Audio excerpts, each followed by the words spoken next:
আসসালামু আলাইকুম। European modern testing services present industry opinion পর্ব 28-এ আপনাদের সবাইকে স্বাগত। আমরা ইন্ডাস্ট্রি ওপিনিয়নে পোশাক শিল্পের সমসাময়িক বিষয়গুলো নিয়ে কথা বলি। আজকে আমাদের সাথে কথা বলবেন একজন তরুণ উদ্যোক্তা, চৈতি গ্রুপের পরিচালক জনাব মোহাম্মদ ইয়াসির ফয়সাল। কেমন আছেন আপনি? ভালো আছি, আলহামদুলিল্লাহ। আলহামদুলিল্লাহ। আমরা দেখতে পাচ্ছি যে তৈরি পোশাক শিল্প একটি অস্থিরতার মধ্যে চলছে, তার মধ্যেও রপ্তানিতে একটা ইতিবাচক ধারা রয়েছে আর কি। তো আপনি আসলে এখন পোশাক শিল্পের বর্তমান অবস্থাকে আপনি কিভাবে দেখছেন? আমার মতে এখন পোশাক শিল্প অনেক ভলেটাইল একটা অবস্থায় যাচ্ছে। এখানে আপনার প্রবলেম বলতে তো শেষ নাই। প্রবলেমস আপনার শুরু করতে হবে ওয়ার্কার স্যালারি থেকে শুরু করে গ্যাস প্রবলেমস, ব্যাংকিং সেক্টরের প্রবলেম। এই এক এক প্রবলেমের সাথে আমাদের যা হয় হচ্ছে বায়ারদের সাথে কমিটমেন্ট ঠিক রাখতে খুব সমস্যা হচ্ছে। আমরা গ্যাসের জন্য অনেকদিন কষ্ট করেছি। 5 আগস্টের আগে প্রচুর গ্যাস প্রবলেম ছিল আমাদের। ওটার কারণে আমাদের প্রোডাকশন অনেক ডিলে হয়েছে, অনেক হ্যাম্পার হয়েছে, যে কারণে বায়াররা অনেক আনস্যাটিসফাইড আমাদের সাথে। তাছাড়া আজকাল আপনি দেখতেছেন লাস্ট 10 দিন ধরে গাজীপুর, আশুলিয়া ওইসব জায়গায় ওয়ার্কারদের অনেক আনরেস্ট চলতেছে। স্যালারি দেওয়া যাচ্ছে না ঠিক মতো, কারণ স্যালারি অনেক বেড়ে গেছে। এখন ওরা আবার ডিমান্ড করতেছে 15% ইনক্রিমেন্টের জন্য। এই অবস্থায় এই সেক্টরের গার্মেন্টস গুলা সার্ভাইভ করা এবং ঠিকভাবে চালানো খুবই কষ্টকর হয়ে যাবে। তারপর লাস্ট গভর্নমেন্টের সময় আপনার ব্যাংকিং এ যত ঘাপলা হয়েছে, যত ফান্ড দেশের বাইরে চলে গেছে, ওটার জন্য এখন আমাদের অনেক কষ্ট হচ্ছে। গার্মেন্টস সেক্টরের প্রত্যেকটি এলসি খোলা, প্রত্যেকটি র ম্যাটেরিয়ালস ইম্পোর্ট করা, অনেক রকমের প্রবলেম হয়ে যাচ্ছে। এটার জন্য আর কি আমি বললাম যে এই সেক্টরটা খুবই ভলেটাইল অবস্থায় আছে। এখন আমরা দেখতে পাচ্ছি যে আমাদের তৈরি পোশাক শিল্প, আমাদের যারা সেকেন্ড জেনারেশন, থার্ড জেনারেশন এবং ফোর্থ জেনারেশনও তারা ইন্ডাস্ট্রি লিডারশিপে পজিশনে কাজ করছে। তো সেই জায়গায় আপনি আমাদের ইন্ডাস্ট্রিকে যদি আমরা নেক্সট লেভেলে নিয়ে যেতে চাই, তো সেই জায়গায় আসলে ইয়াং জেনারেশনের ভূমিকা কেমন হওয়া উচিত বা আপনি এটাকে কিভাবে মূল্যায়ন করছেন? আমি মনে করি এই সেক্টরে ইয়াং জেনারেশন যারা আছে তারা খুবই ডাইনামিক এবং খুব রেসপন্সিবিলিটি হাতে নিয়ে কাজ করে। আমাদের পরিচিতর মধ্যে অনেকেই বাইরে থেকে পড়াশোনা করে অথবা দেশে পড়াশোনা করে এসে বাবাদের সাথে অথবা তাদের দাদাদের সাথে এই গার্মেন্টস ফ্যাক্টরিতে ঢুকেছে এবং অনেকেই ভালো করতেছে। দেখা যায় যে অনেকে বাইরে গেলে আসলে ওখানেই থেকে যায়, আসতে চায় না। কয়েকজন এই ঝামেলার মধ্যে ঢুকতেই চায় না।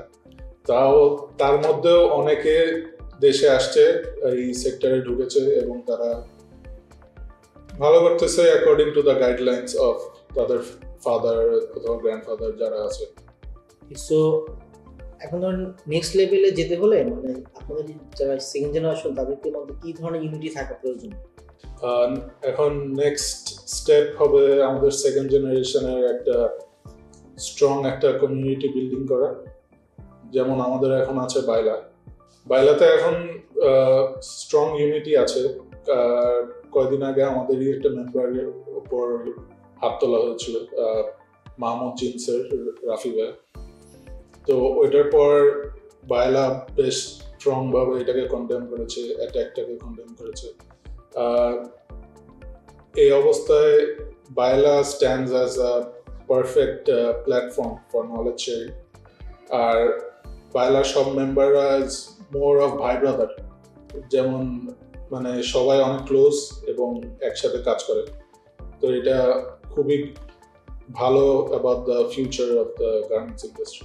আপনি যদি ধরেন যে আপনাদের যে ভার্টিক্যাল সেটআপ ফ্যাক্টরি, তো সেই জায়গায় আপনারা ধরেন বায়ারদের কাছ থেকে কি ধরনের রেসপন্স পাচ্ছেন এবং আপনারা বিজনেসটাকে কিভাবে আপনারা এগিয়ে নিয়ে যাচ্ছেন?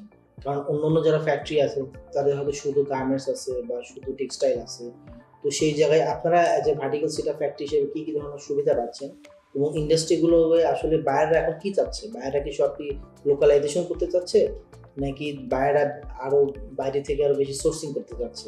তো সেই জায়গায় চৈতি গ্রুপ আসলে আপনারা কিভাবে মানে বায়ারদের কোয়ালিটি বা ইনসিওরিং কোয়ালিটি বা এগুলো কিভাবে আপনারা ইনসিওর করছেন? আমরা দেখতেছি যে বায়াররা আমাদেরকে প্রেফার করে, কারণ আমরা একটা fully vertical set up, knit composite factory. এখানে স্পিনিং থেকে শুরু করে নিটিং, ডাইং, অ্যাক্সেসরিজ, প্যাকেজিং, নিজস্ব ট্রান্সপোর্ট সবকিছু ইনক্লুডেড। সো বায়ারদের জন্য এটা অনেক বড় বেনিফিশিয়াল যে একটা ফ্যাক্টরিতে ঢুকলে A to Z সব পাচ্ছে। সো এই কারণে ওরা আমাদের উপর কনফিডেন্স রাখে, এবং আমরা যে বাইরে কাজ করতেছি তারা আমাদের সাথে মিনিমাম 10 to 15 ইয়ার্স ধরেই কাজ করতেছে। নতুন বায়ার আমরা ডেভেলপ করি, কিন্তু অনেক টাইম লাগে। একটা নতুন বায়ার ডেভেলপ করতে অলমোস্ট 2 ইয়ার্স মিনিমাম লাগে, আর তার ট্রাস্ট গেইন করতে আরো টাইম লাগে। সো এখন আমরা পুরান যত আমরা বায়ার্স আছে তাদের সাথে মেনলি কাজ করতেছি, আর ওরাও জানে যে চৈতিতে A to Z ওদের যা দরকার, ওদের যা প্রবলেমস হবে, যা হবে ওগুলো আমরা সলভ করি। যদি কোয়ালিটি ক্লেইমস থাকে আমরা একদম তুলাতে চলে যাই কোয়ালিটি ক্লেইম সলভ করতে, বিকজ তুলা থেকে আপনার ইয়ার্ন হবে। তারপরে সো আমি যদি তুলাই কন্ট্রোল করতে পারি, আমার পরে কোনো প্রবলেম হবে না।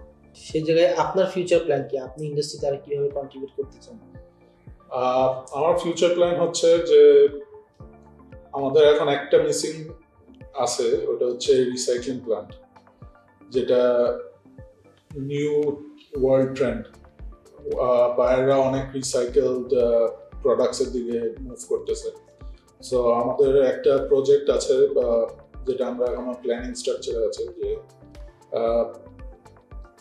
ওয়েস্ট কাপড় থেকে কেমনে রিসাইকেল করে আবার ইয়ার্ন করা যায়, আর ওইটাতে আমরা অ্যাডভার্টাইজ করলে বায়ারদের কাছে they are also very interested in those kind of products.